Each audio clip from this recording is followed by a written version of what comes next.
نہیں کیے، ابتدائی درجے میں ہیں، عمر کے ابتدائی مراحل میں ہیں، تو حال یہ ہے کہ طلب علم کے لیے جب آپ نکلے، آپ جنگل میں ہیں، حضرت معیز الدین بلخی رحمت اللہ علیہ ان کے ساتھ ہیں، دونوں ساتھ ساتھ چل رہے ہیں، اچانک دیکھا کہ جنگل میں سامنے سے شیر آیا، شیر کو دیکھ کے سارے لوگ خوف زدہ ہو گئے، کوئی دائیں کوئی بائیں جان بچانے کے لیے بھاگ رہا تھا، لیکن جب سب پہ خوف طاری تھا اس وقت دیکھا کہ حضرت شاہ قادر ولی رحمت اللہ علیہ ویسے ہی کھڑے ہوئے ہیں۔ کیوں سامنے شیر کو دیکھ کر سارے لوگ تو ڈر کے بھاگ گئے، لیکن قرآن کہتا ہے الا ان اولیاء اللہ لا خوف علیہم ولا هم يحزنون، اللہ کے ولی،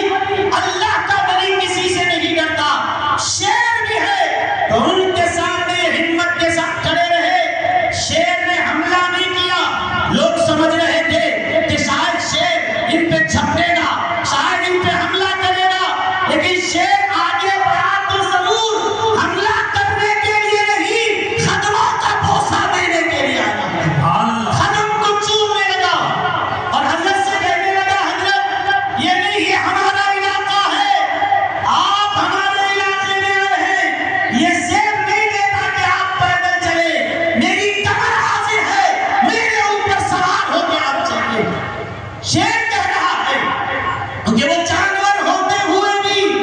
یہ کہتا ہے میں جنگل کا بادشاہ ہوں، قادر ولی ولایت کا بادشاہ ہے، اور ولایت کا بادشاہ کے آگے ہر بادشاہ کی گردن جھکی ہوئی نظر آتی ہے۔ کہاں آؤ بیٹھو، اب بتاؤ، سارے لوگ دیکھ رہے ہیں، شیر جس کے آگے سر جھکائے اور کہتا ہے میری پیٹھ پہ بیٹھو، قادر شاہ ولی کا جواب کیا ہے؟ کہا کہ میں تیری پیٹھ پہ نہیں بیٹھتا۔ کہا کیوں؟ جانور شیر جنگل کا راجا خواہش کرتا ہے کہ حضرت میری پیٹھ پہ بیٹھے، کیوں بیٹھے؟ یاد رکھیے کہ یہ حضرت تو اپنے اوپر سوار اس لیے کرانا چاہتا تھا، شیر سواری کے لیے تو نہیں ہوگا، وہ تو جنگل کا راجا ہے، لیکن وہ یہ جانتا ہے کہ میں حضرت قادر ولی کو جب اپنے اوپر بٹھاؤں گا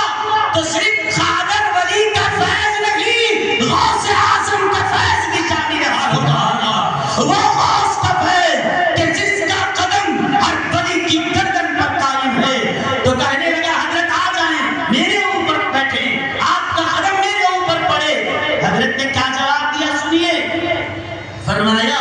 شیر چاہتا ہے کہ میں اس کے اوپر بیٹھوں، لیکن میرے نبی کی حدیث میرے سامنے ہے، حضور علیہ السلام نے فرمایا جو علم طلب کرنے کے لیے نکلتا ہے، علم حاصل کرنے کے لیے نکلتا ہے،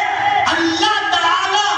فرشتوں کو حکم دیتا ہے اور فرشتے طالب علم کے پیروں کے نیچے اپنے پروں کو بچھا دیتے ہیں۔ کہا کہ تو کہتا ہے، شیر کہتا ہے میرے اوپر آ، لیکن حدیث شریف میں بشارت آئی ہے ان لوگوں کے لیے جو چل کے جاتے ہیں، لہذا